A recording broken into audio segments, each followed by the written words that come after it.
Olá, meu nome é Maria Eduarda, sou aluna do 2º ano de Edificações do Instituto Federal Goiano, Campus Trindade.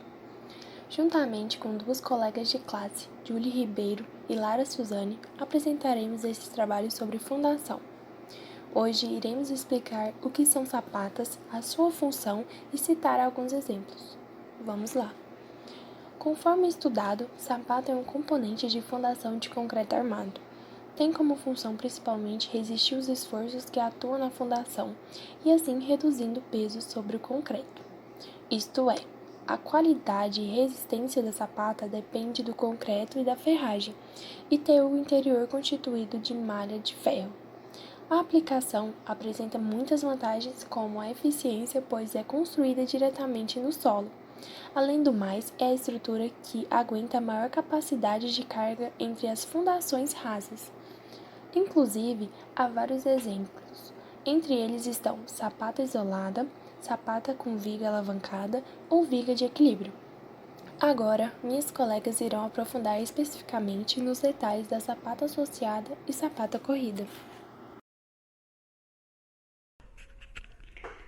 Sapata associada é um elemento de fundação comum a vários pilares, cujos centros em planta não estejam situados em um mesmo alinhamento. Normalmente é utilizada quando, por falta de espaço ou por estarem muito próximas, não é possível a utilização de sapatas isoladas para cada um dos pilares que foram associados.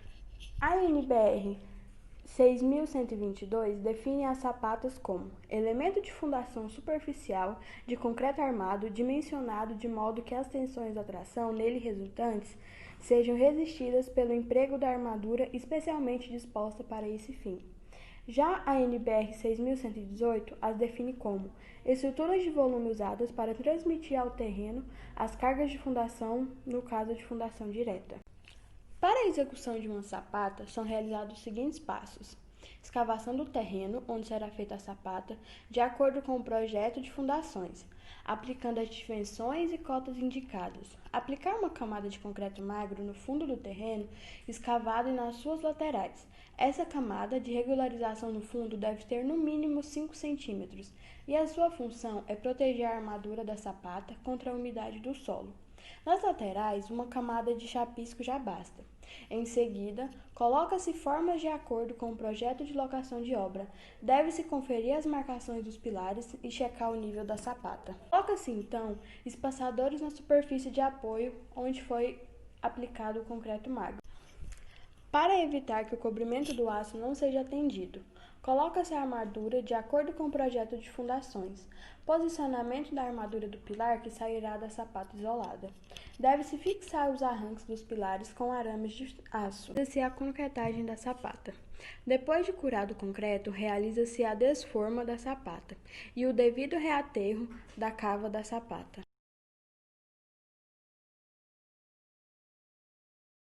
A sapata é uma estrutura contínua de concreto armado, que fica abaixo das paredes.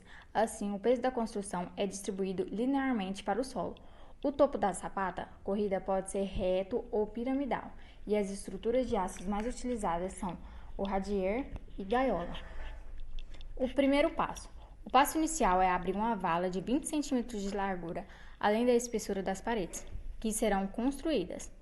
A largura total da vala não deve ser inferior a 40 centímetros, nem deve ultrapassar 1 metro. Se o terreno for inclinado, a vala deverá ser cortada em degraus, considerando uma linha imaginária de 10% de inclinação. Depois, é preciso amassar o fundo da vala para que sua superfície fique compactada e uniformizada. Em seguida, piquetes são cravados ao longo de sua extensão. Eles servirão de referências para que o lastro do concreto fique nivelado e uniforme.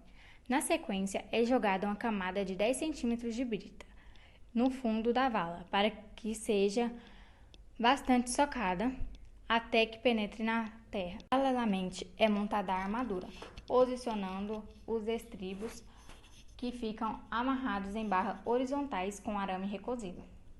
No espaçamento determinado pelo projetista, as formas da sapata também são preparadas, com tábuas, sarrafos e desmoldado. Segundo passo. Depois de posicionar a armadura da vala, comece a concretagem. adensando bem o concreto com barra de aço após o lançamento de cada lado.